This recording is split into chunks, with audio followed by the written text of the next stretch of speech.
Ser podcast.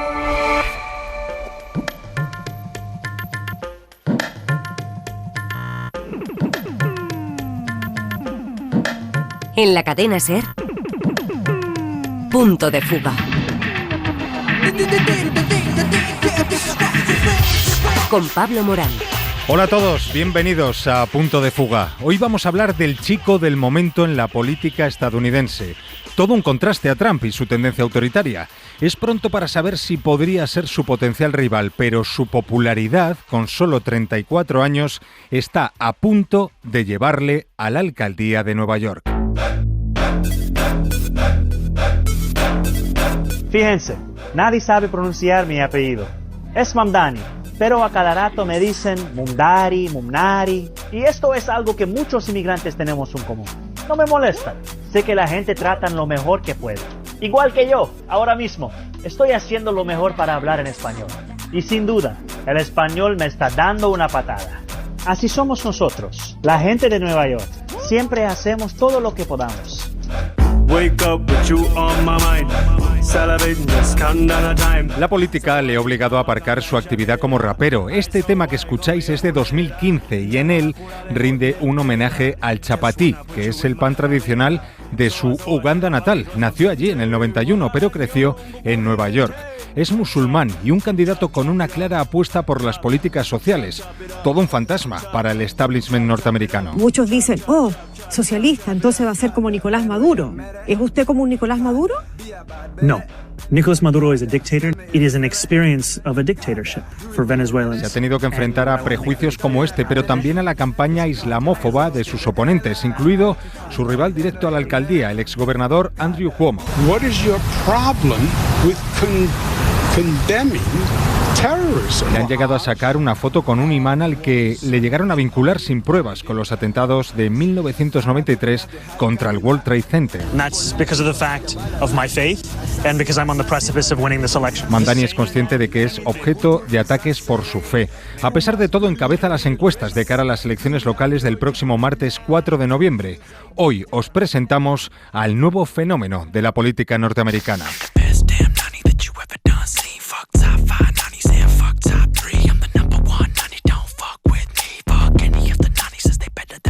Este es otro de sus éxitos como rapero bajo el alias de Mr. Cardamom. El vídeo de este tema, Nani, en el que rinde un homenaje irónico a su abuela, que es una extrabajadora social y referente de una ONG de la India, es uno de sus últimos hits en YouTube y lo podéis ver ya en la web del programa.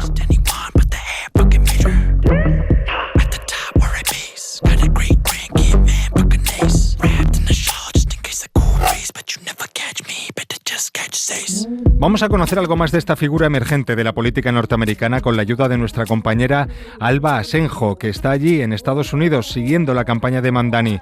Hola Alba, ¿cómo estás?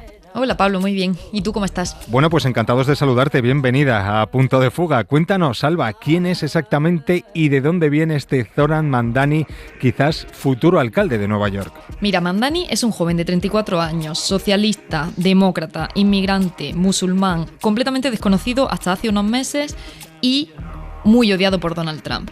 Y aún así va a convertirse en el próximo alcalde de Nueva York, o al menos eso es lo que apuntan las encuestas que estamos viendo más recientemente, ¿no? Él es una persona que ha recibido muchísimos ataques xenófobos porque hasta hace relativamente poco no era ciudadano estadounidense porque nació en Uganda de padres indios.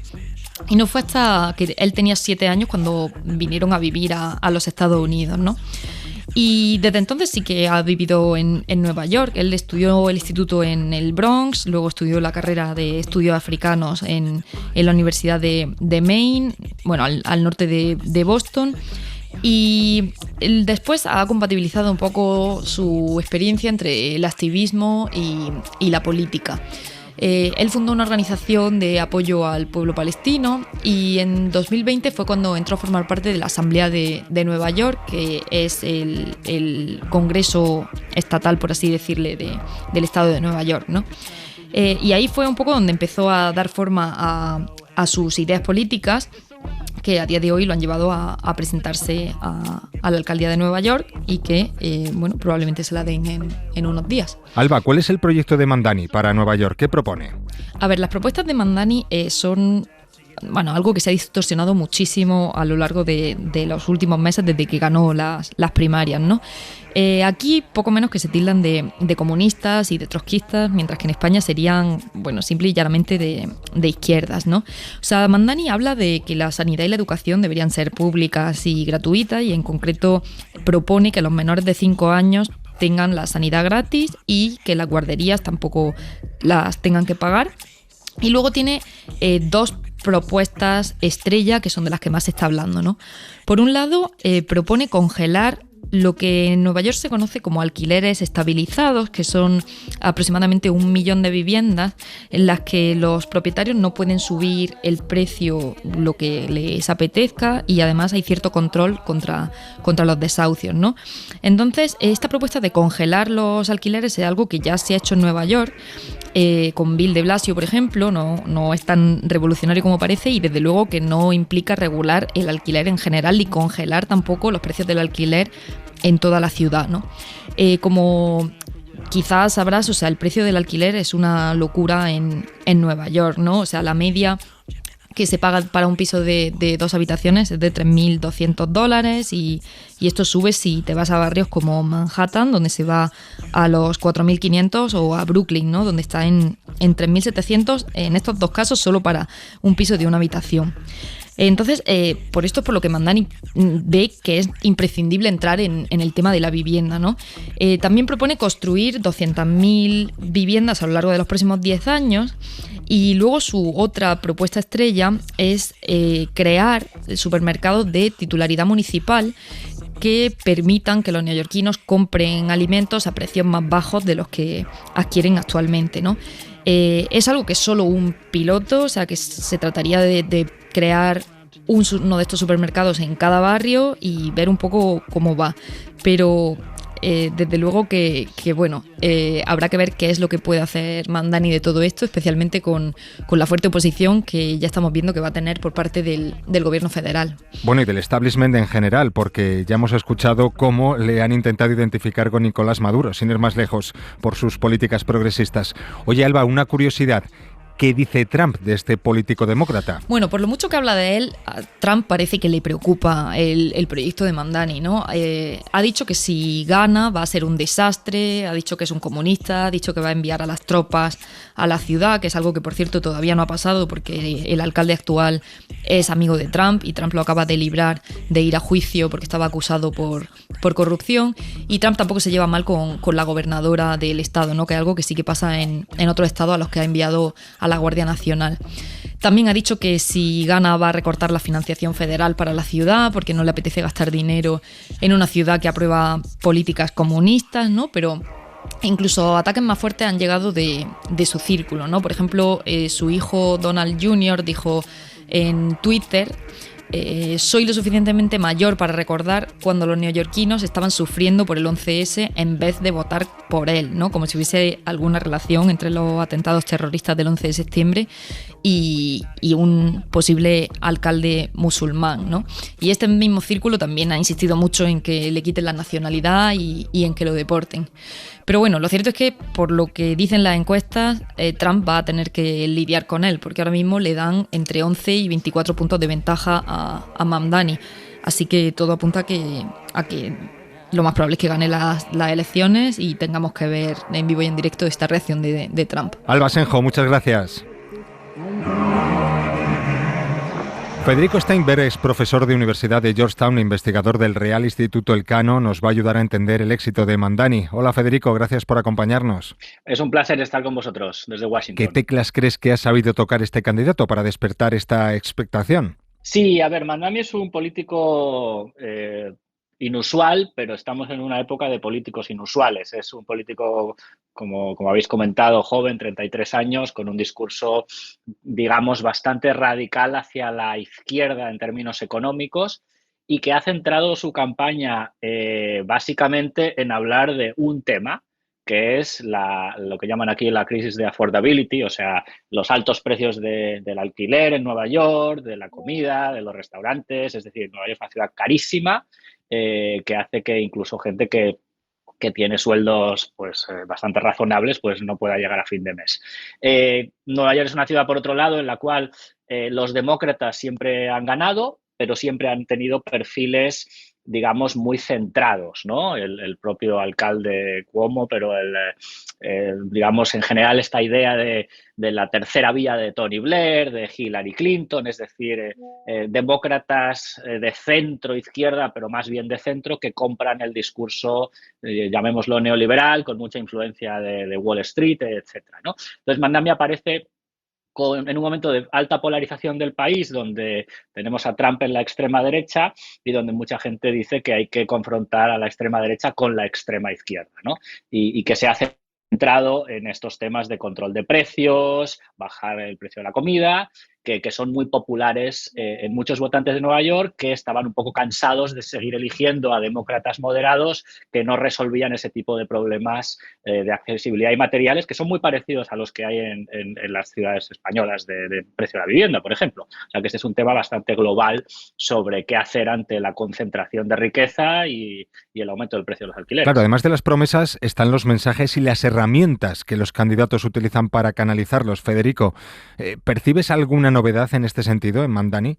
Sí, absolutamente. Él está utilizando un lenguaje muy desenfadado, muy directo, está utilizando las redes sociales, está entrando al choque, no está mostrándose como un tecnócrata. Y además eso, bueno, está poniendo de manifiesto que los votantes quieren tal vez algo diferente, y igual que la base maga de Trump adora esa manera de comunicación, pues Mamdani parece haber encontrado una base de apoyos. Veremos si se confirma en las elecciones de principios de noviembre y gana la alcaldía. Y además yo creo que va a ser muy importante si gana y su gestión es razonablemente buena en estos temas. Entonces eso va a tener un impacto en el Partido Demócrata en general, porque el Partido Demócrata está discutiendo si debe irse a la extrema izquierda o si debe irse más al centro para lidiar con Trump, ¿no? Y ahí justamente esas acusaciones que le hacen Trump y los republicanos de que es un comunista peligroso, pues habrá que ver si gobierna y hace políticas de redistribución y de cierto control de precios y no se acaba el mundo, digámoslo así, pues si eso le da un tirón a figuras de los demócratas como Ocasio-Cortez o, bueno, Bernie Sanders ya está muy mayor, ¿no? Pero ese ala más a la izquierda, lo cual llevaría a polarización extrema en los dos lados, ¿no? Y a ver qué resulta de eso. Claro, pero ¿qué significa ser de extrema izquierda en Estados Unidos? Bueno, en general ser de extrema izquierda de Estados Unidos siempre significa ser de socialdemócrata en Europa, ¿no? Efectivamente tienes razón en que de algún modo lo que está planteando Mamdani es una socialdemocracia a la europea, es decir, pues cierto estado del bienestar, ciertos apoyos públicos a la vivienda, sanidad más barata, o bueno, no se atreve a hablar de sanidad pública universal porque está hablando de la ciudad de Nueva York solamente, ¿no? Pero de algún modo, efectivamente, en esas estamos. Lo que pasa es que sí es cierto que hay dos temas muy calientes, que son la vivienda y el precio de los alimentos, donde él está hablando directamente de control de precios, ¿no? Que esa sí que es una medida que incluso en el debate europeo está más escorada hacia la izquierda que en el centro, ¿no? Manhattan es un lugar donde no hay suelo, evidentemente, es decir, que no es una cuestión de aumentar la oferta, ¿no? Entonces hay una discusión ahí sobre redistribución, porque hay muchísimo dinero y hay mucha gente muy rica. Está esta discusión sobre el impuesto a los superricos, que en Estados Unidos tiene mucho más sentido que en otros países como España, porque hay mucha más gente que tiene mucha más riqueza, ¿no? Especialmente vinculada al sector tecnológico y financiero. Entonces, bueno, vamos a ver cómo resultan estas medidas. Federico Steinberg, gracias. Gracias a vosotros. Hasta la próxima. Chihuahua, what's up? Man, what's up? What's up? Man, what's up? Bueno, toda la música que estáis escuchando hoy en el programa es de él, es de Zoran Mamdani, alias Mr. Cardamom, que es como se hace llamar cuando rapea.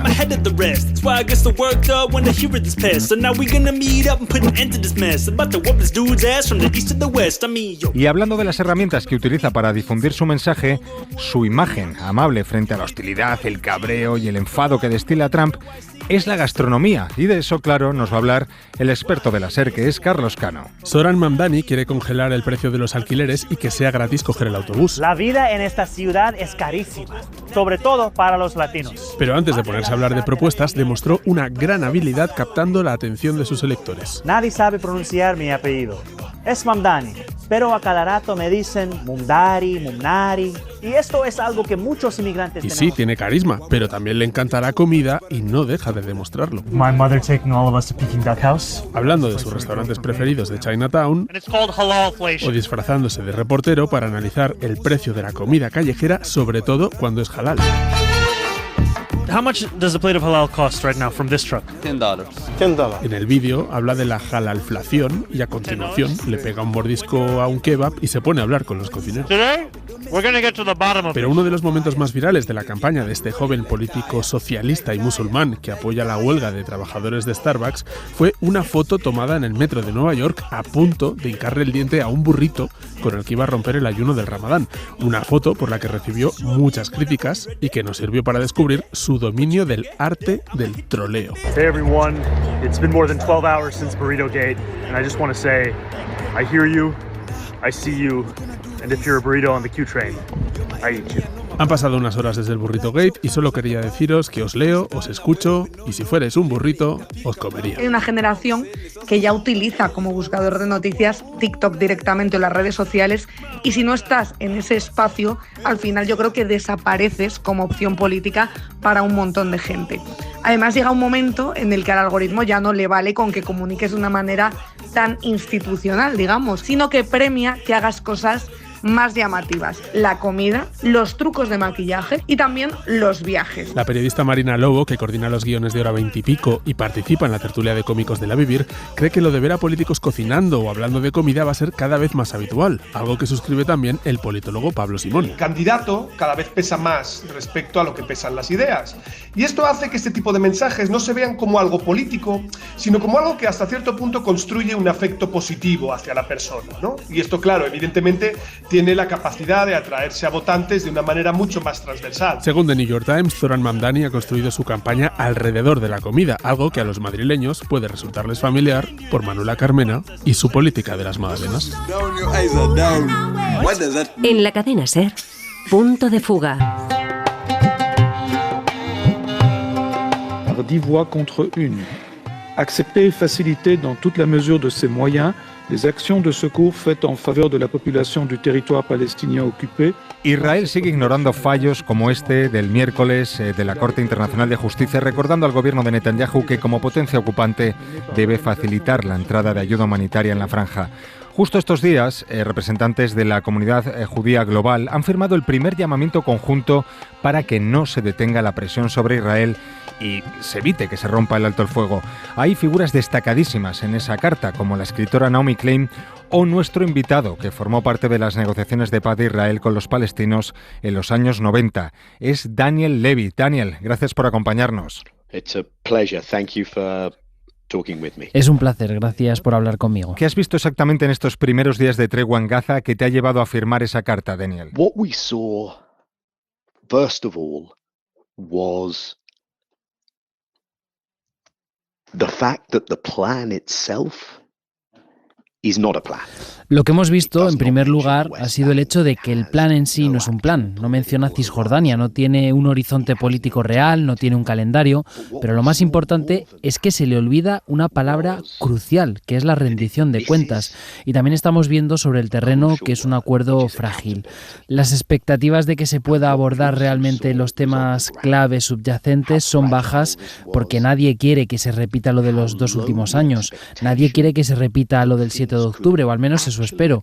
Pero lo que nos preocupa es que la gente piense que si volvemos al 6 de octubre de 2023, las cosas irán bien, y eso no es así. Against our notion of what it means Fue precisamente esa actitud negligente de permitir que la ocupación y el apartheid continuaran indefinidamente lo que nos ha traído hasta aquí y todo lo que ha sucedido en estos 2 años. Israel insiste en que está haciendo todo en nombre del pueblo judío y por nosotros, pero en realidad no puede ir más en contra de nuestra idea de lo que significa respetar la tradición judía y su historia, de nuestra tradición universal, de lo que es tratar a los demás y vivir en paz con el resto del mundo. Con Netanyahu, todo eso necesita un replanteamiento fundamental.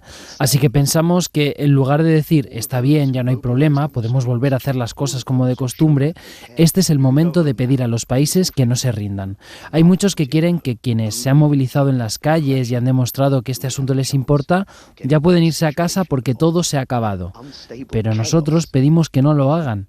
Solo si mantenemos la presión sobre Israel, tendremos alguna posibilidad de pasar de la situación actual de caos e inestabilidad a una paz real. Claro, lo que ocurre es que la presión ejercida hasta ahora solo ha conseguido forzar este frágil alto el fuego. Daniel, ¿tú crees que debería aumentarse esa presión y de qué manera?